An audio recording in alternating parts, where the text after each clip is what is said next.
नमः शिवाय शांताय। शिव कोमल भी कठोर भी।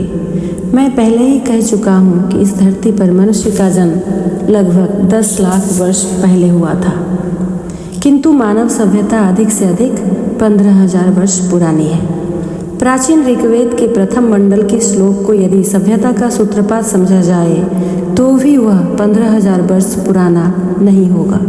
ये जो उस प्राचीन सभ्यता की बात कही जा रही है वह सभ्यता आज की सभ्यता के समान नहीं थी। शिव का समय लगभग 7,000 वर्ष पूर्व का है, अर्थात ऋग्वेद के प्रारंभिक रचना काल के लगभग 8,000 वर्ष बाद, जबकि ऋग्वेदीय युग समाप्ति की ओर अग्रसर था और यजुर्वेदीय युग का आगमन हो रहा था।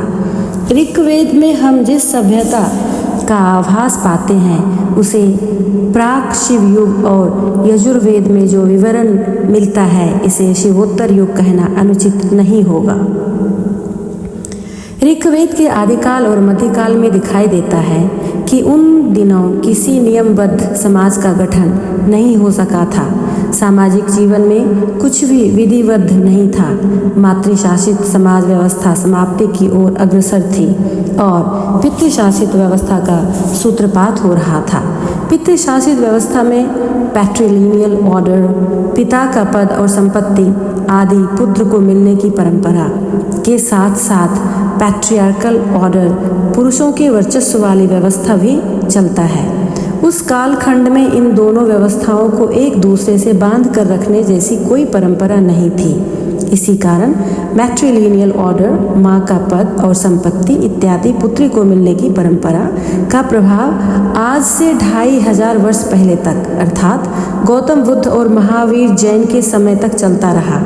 शिव के समय मैट्रिलिनियल ऑर्डर को लोग मानते थे, लेकिन मैट्रियार्कल ऑर्डर, स्त्री के वर्चस्व वाले समाज व्यवस्था लगभग समाप्त हो चला था। पैट्रियार्कल ऑर्डर के स्थापित हो जाने के बाद पैट्रिलिनियल ऑर्डर को मान्यता मिलना आवश्यक था।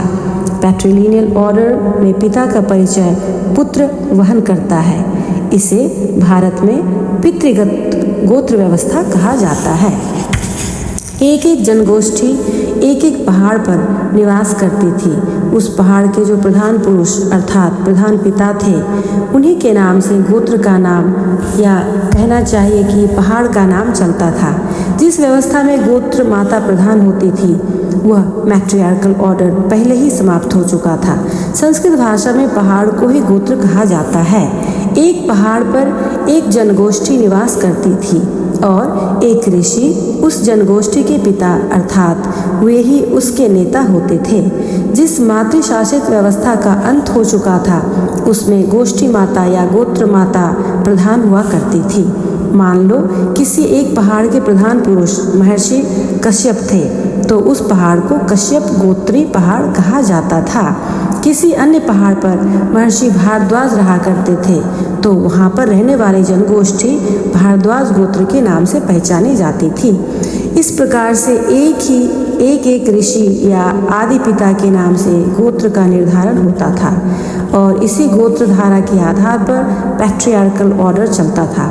मैट्रियार्कल ऑर्डर पहले से ही समाप्त हो चुका था, किंतु मैट्रिलिनियल ऑर्डर, माँ की संपत्ति पुत्री को मिलने की परंपरा उसके बाद भी चलता रहा। कुछ देर पहले ही कह चुका हूँ कि यह व्यवस्था बुद्ध के समय तक चलती रही थी। शिव ने मैट्रिलिनियल, मैट्रियार्कल, पैट्रिलिनियल और पैट्रियार्कल ऑर्डर के संबंध में किसी पर कोई दबाव नहीं डाला। मनुष्यों को उनके स्वाभाविक पथ पर ही चलने दिया, किंतु जहाँ पैट्रिलिनियल ऑर्डर रहा करता था पैट्रियार्कल ऑर्डर को बनाए रखने के लिए पैट्रिलिनियल व्यवस्था को रखना ही था। वहाँ गोत्र निर्धारण करना पड़ता था। शिव ने अपने अनुगामियों से कहा, तुम लोग इस गोत्र और उस गोत्र की उलझन में पड़कर मनुष्य के मध्य संघर्ष को मत बढ़ाओ। शिव के पहले अलग अलग पहाड़ों पर रहने वाले जनगोष्ठी के मध्य संघर्ष होता रहता था। शिव ने उसे बंद करवा दिया और कहा, तुम सभी लोग जो मुझसे प्रेम करते हो, जो मेरी बातों को मानते हो, तुम सभी मिलजुल कर एक उदार और परोपकारी जीवन पद्धति का अनुसरण करो। एक विधि विधान सम्मत प्रशासनिक व्यवस्था का पालन करो और घोषणा करो, आज से गोत्र के नाम पर हम एक दूसरे से अलग नहीं रहेंगे और मानवीय संबंधों में बाधा उत्पन्न करने वाली दीवार निर्मित नहीं होने देंगे। इस तरह की समस्त बाधा रूपी दीवारों को चूर्ण विचूर्ण करके एक प्रांगण में एक होकर रहेंगे और आपस में मिलजुल कर अन्न ग्रहण करेंगे।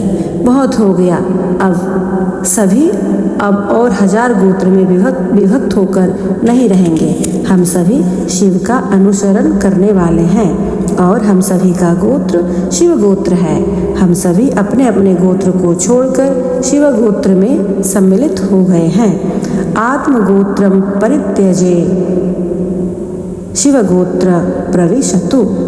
इस प्रकार समाज को एक विप्लवी विचारधारा देकर शिव ने भौम भाव प्रवणता जियो सेंटिमेंट और सामाजिक भाव प्रवणता सोशियो सेंटिमेंट जैसी संकीर्ण मानसिकता को चूर्ण विचूर्ण कर दिया और इसलिए जो लोग भौम भाव प्रवणता और सामाजिक भाव प्रवणता के धारक, वाहक और पोषक थे वे शिव के विरुद्ध हो गए और उनकी आलोचना करने लगे।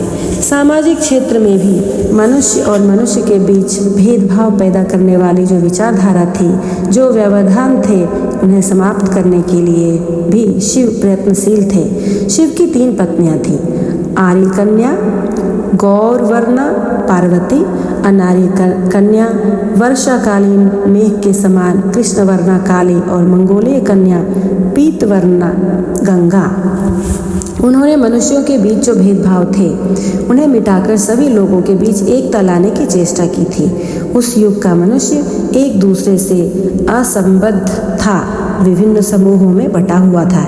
ऐसे मानव समाज को मिलजुल कर रहना सिखाते हुए उन्हें सम्यक चरितार्थ अर्थात मानव जीवन के परम लक्ष्य की ओर ले चलने के लिए शिव अपने प्राणपण से जीवन पर्यंत चेष्टा करते रहे। तत्कालीन मानव समाज में आर्थिक समस्या नहीं थी, इसलिए उन्हें अर्थनैतिक क्षेत्र में भी कुछ नहीं करना पड़ा था। उन दिनों राजनीतिक दांव पेंच भी प्रारंभ नहीं हुआ था, इसलिए उस क्षेत्र में उन्हें कुछ नहीं करना पड़ा।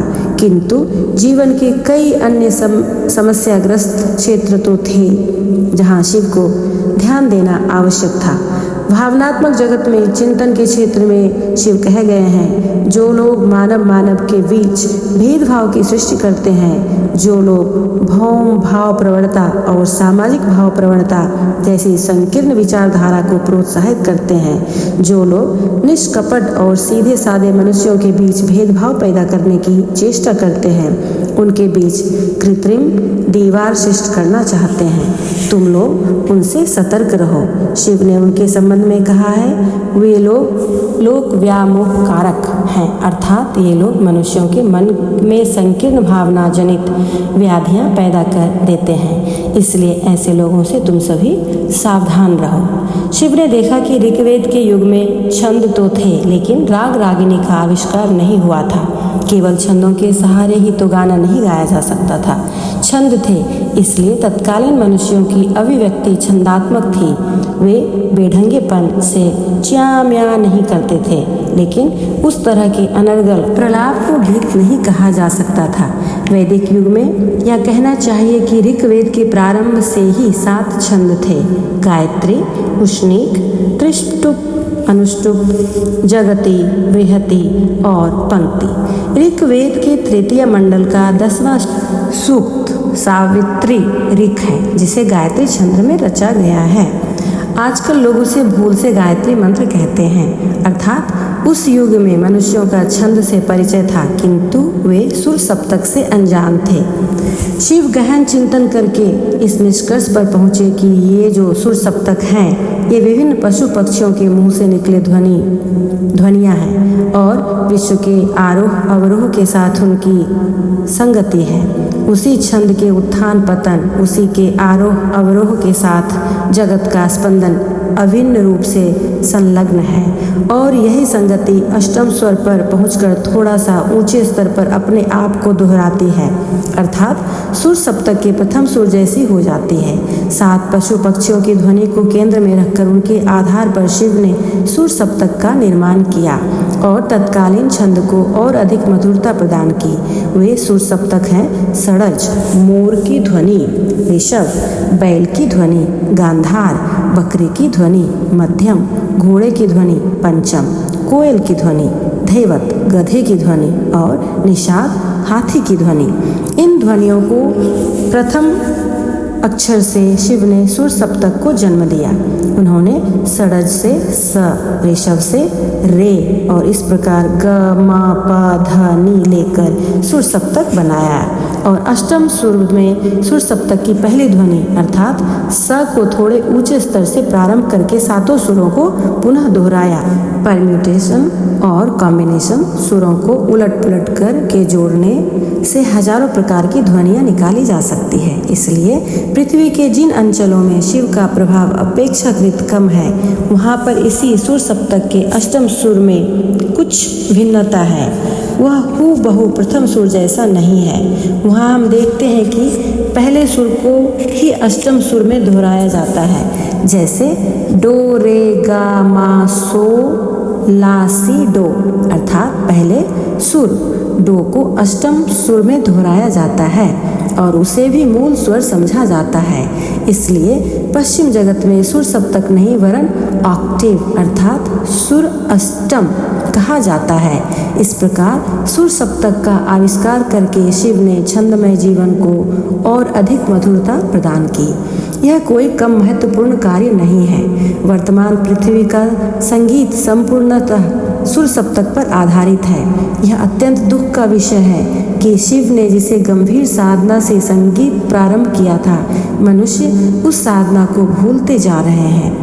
लोग संगीत को साधना की उपलब्धि स्वीकार करने के बदले उसे कहीं ख्याल, कहीं आजीविका का साधन और कहीं भोग विलास का माध्यम समझ बैठे हैं। जिस गंभीर साधना से शिव ने संगीत का आविष्कार किया था, आज वह साधना नहीं रही। आज यही हताश होकर कोई कवि ये कहता है तो गलत नहीं कहता है कि आर की भारते आछे से যন্ত্র, आर की आछे से मोहन मंत्र, आर की आछे से मधुर कण्ठ, आर की आछे से प्राण, सेथा आमी की गाइब गान। भारत के वे वाद्य यंत्र कहाँ गुम हो गए? संगीत के वे मनमोहक सुरताल कहाँ खो गए? कंठ का वह सुरीला स्वर कहाँ चला गया? संगीत की आत्मा कहाँ लुप्त हो गई?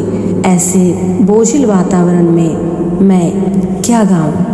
मेरा कहना है कि शिव के अनुगामी लोग उनके पथ का अनुसरण करते हुए यदि उनकी संगीत विद्या के शतांश को लेकर ही आगे बढ़ें तो भी केवल भारत में ही नहीं, इस धरती पर ही नहीं वरन महाविश्व में संगीत का वह मोहन मंत्र, वह सुरीली कंठ ध्वनि और वे मधुमेह सुर ताल पुनः लौट आएंगे। हताश होने का कोई कारण नहीं है। लोग यदि अनुशासित ढंग से सरलता और निष्ठापूर्वक साधना करके अपने पौरुष को जगाएं तो सभी कार्य पूरे हो जाएंगे और अतीत की जो संपदा खो सी गई है वह मानव जीवन में, मानव समाज में पुनः स्थापित हो जाएगी।